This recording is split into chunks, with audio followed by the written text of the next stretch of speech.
Spider-Man is a comic book superhero and a character that is so immersed in media, not only does he not need an introduction, but all of you already know all about his origin, his powers, his character, and everything else about him. In fact, he's probably the most well-known superhero there is, next to Batman of course. And Spider-Man's been in comics since 1962, and he has never left the world since, as something about his character really connects with audiences. And no matter how bad the franchise gets, Spider-Man always sticks around. And believe me, it has gotten bad. We don't really talk about this. But because of Spider-Man's popularity, he will never disappear from media. And over the years, like any good superhero, he has died several times. And so this video is going to look back at the 5 best deaths of Spider-Man. Number 5. The Superior Spider-Man. In this story, Otto Octavius, or Doc Ock, is dying. Basically, his body is rotting away after being put through too many super fights over the years. And even though he tries everything he can, he still can't fix his body, and he is going to die. But he decides not to give up, so he can't fix his body. So what? He'll just go get another one. And what better body to get than Spider-Man's? He's a hero in his prime, healthy, and has superpowers. And so Doc Ock conducted several master plan schemes to get his revenge on those who had wronged him. But really, he wasn't doing that at all. You see, each time Spider-Man beat him, he had to use a helmet to link his mind to Doc Ock's Octobots. And Doc Ock had designed it that way, so that he could map Spider-Man's brain.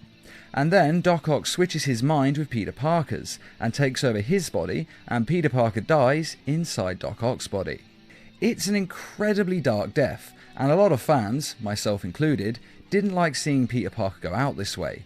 It is different to see the villain win, sure, but it shouldn't have ended like this, as it was just so unfair to Peter Parker.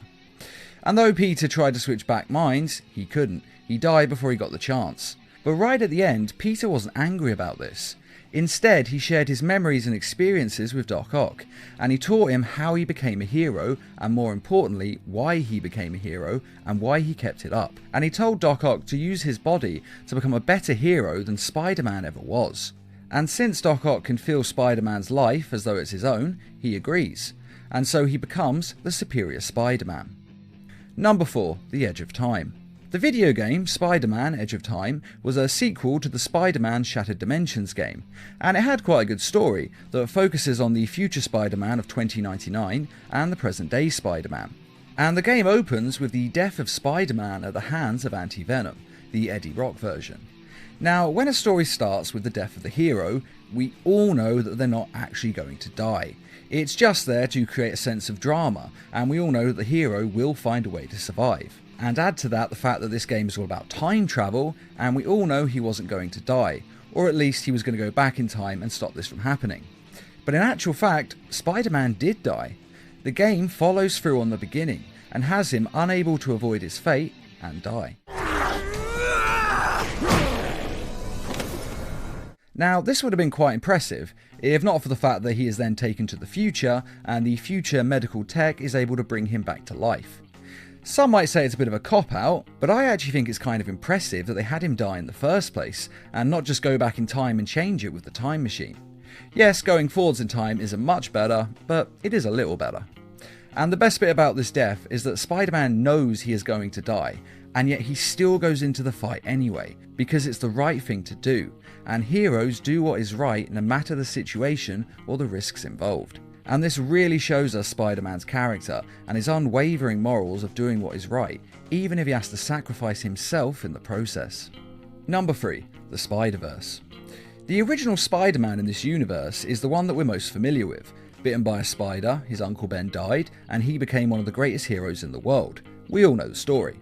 And he was what Spider-Man should be, a brave and bold hero who fights his best against supervillains and helps people no matter what. But unfortunately in this case, the Kingpin was able to take him out.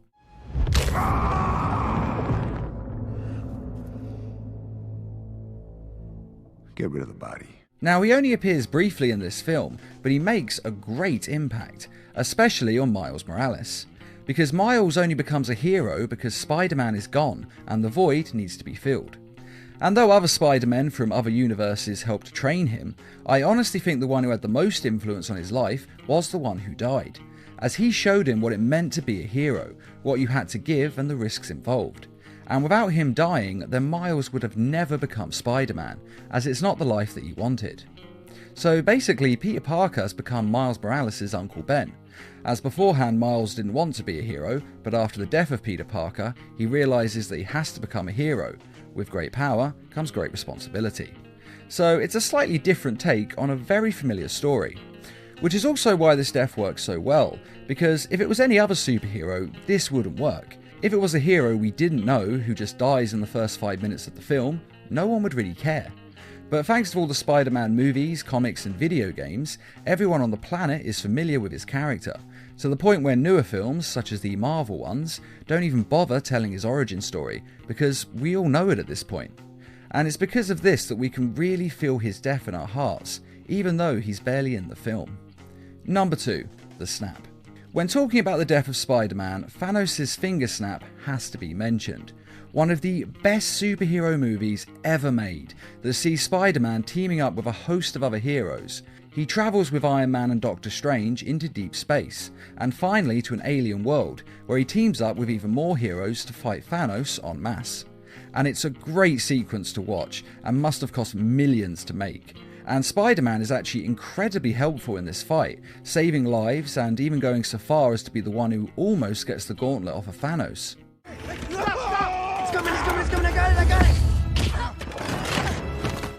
But as we all know, Thanos ultimately gets all the Infinity Stones and enacts his plan of wiping out half the universe, because apparently, according to Doctor Strange, it's the only way to defeat him. But sadly, this finger snap sees Spider-Man dissolve into nothing. I don't want to go. I don't want to go, sir. Please. Please, I don't want to go. I don't want to go. And it's actually one of the more painful deaths in the film. A lot of others do dissolve, yes, but it's Peter Parker's final words to Tony Stark that make him sound so young, and we remember that he's more of a Spider-Teen than Spider-Man. And having him risk his life so young and then to lose it like this is just heartbreaking to watch. Of course, with that being said, we all know that Spider-Man will be back soon enough, as he is not only the face of the franchise, but the next Spider-Man film is already being advertised, before Spider-Man himself has even been resurrected in the MCU. Which really lowers the stakes for Infinity War Part 2, as we know 100% that he's coming back. I mean, to be fair, we kinda did already, but seeing him actually advertise another film in a trailer, it's just a little bit tacky. They could have waited a few more months. But even when we take that into account, it's still a great death, and one of the more memorable out of everyone else who died in that film. And without a doubt, it's the death of Spider-Man that audiences are now the most familiar with. And though it may seem a bit simple, as it's just Thanos snapping his fingers, don't forget that finger snap was a decade in the making. Number 1.